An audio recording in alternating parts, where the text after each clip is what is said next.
तुझ्या पुढे हात जोडून नवस मागतो बघ. किसनचं लय प्रेम आहे तुझ्या. अगं एखादं पाण्यात बुडायला लागलं ना, स्वतःच्या जीवाची पर्वा न करता ते दुसऱ्याचा जीव वाचवतोय बघ. आणि तुझ्या प्रेमासाठी तर ठाव न लागणाऱ्या येरीचा बी ठाव शोधायत माग पुढे बघायचं नाही तू.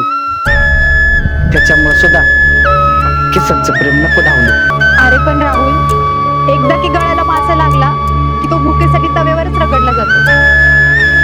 त्याच्यामुळे ना तू प्रेमापासून मला 2 हात लांबच ठेव. अगं भूक तर प्रत्येकालाच असते. किसनला पण भूक आहे ना. तर तुझ्या प्रेमळ 2 शब्दाची त्याला फक्त व्यक्त वाटा येत नाही, म्हणून त्याचं प्रेम कोणाला समजतच नाही. आता बघ ना, मला आई बाप नाही, त्याची जाणीव त्यानं कधी मला होऊच दिली नाही. म्हणून मी त्याचा सुदामा, ते माझा कृष्ण आहे बघ.